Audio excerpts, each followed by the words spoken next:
And let's talk about Bill Clinton. He's eloquent, he's popular, he's married to the presumptive Democratic nominee for 2016, and he's out of touch with the daily lives of most Americans. I got to tell you, Bill Clinton, charming speaker, love to hear him give a speech, but his economic worldview spells trouble, both for a party that's still reeling from defeat and especially for a nation where millions of people are struggling just to make ends meet. Look, Hillary, the heavily favored contender, has made Bill's presidency and her role in it an essential part of her resume. But we now know that Clintonism, the Wall Street-friendly economic ideology of a bygone era, has passed its sell-by dates, and remarks that the president made this week confirm that. Look, people, the 1990s are over. This is a different country now, both economically and politically, than it was then. And yet, Mr. Clinton, the presumptive nominee's partner and most important colleague, still holds views which are sharply at odds with both economic reality and the nation's mood.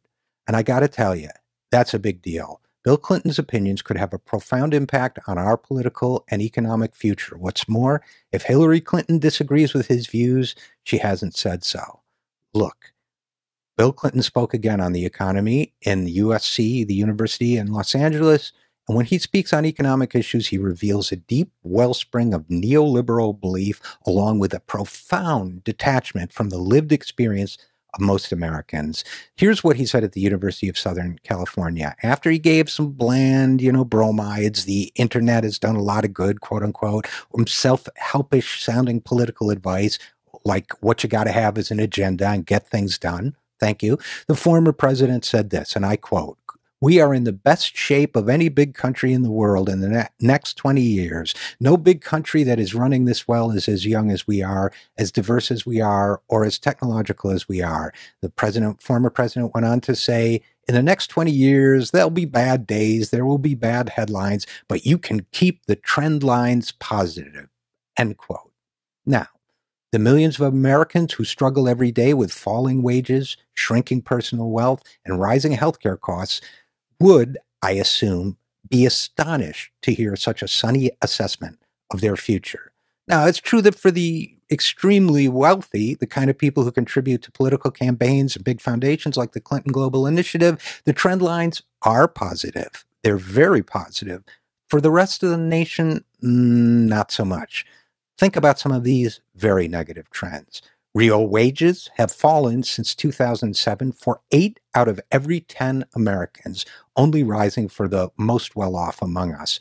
This follows nearly 5 decades of stagnant or falling wage growth for the middle class as wealth inequality continues to rise. In fact, wealth inequality since 1979 has cost median income households an average of $9,500 in 2010 alone, nearly $10,000, according to economist Jared Bernstein. When adjusted for inflation, median income has fallen $2,100 per year just since the start of Obama's presidency and $3,600 since 2001 when George Bush took office. As a result, the middle class is disappearing. In 1970, 55% of households were in the middle tier of income. A new study shows that this figure had fallen to 45% by 2013. That's almost a 20% shrinkage of the middle class. What's more, another study showed that all the wealth which the middle class had accumulated after 1940 is now gone.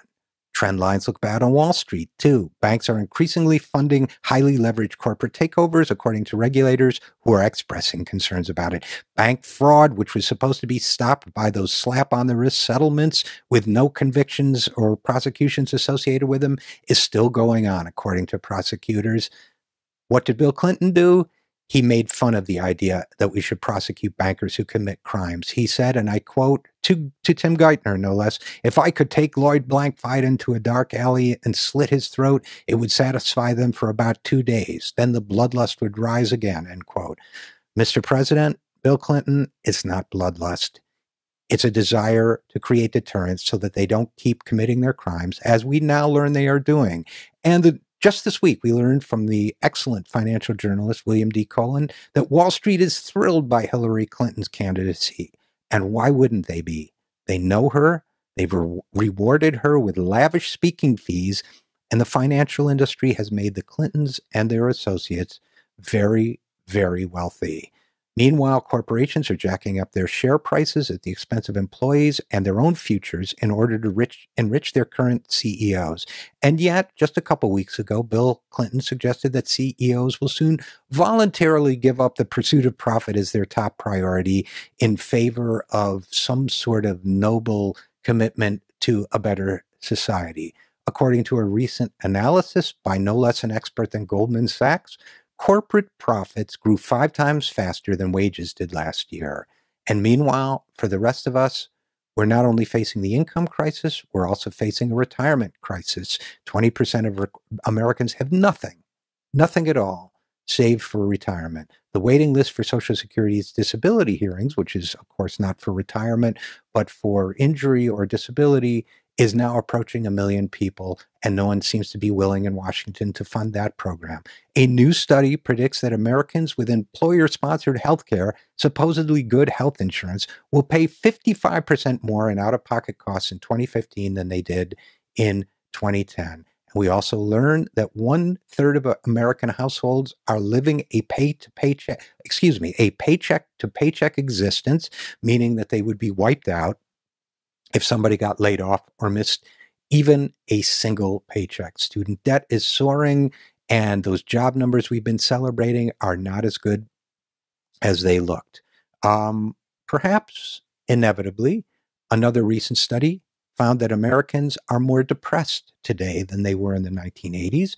Depression rates and psychosomatic depression symptoms, such as sleep loss, are higher for all age groups studied in this project, including teens, young adults, and adults in general.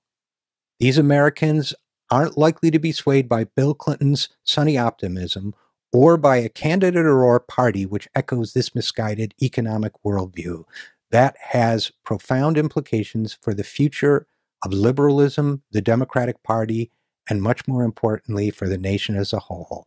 I am Richard RJ Eskow, expressing concern on behalf of the nation. This is the Zero Hour.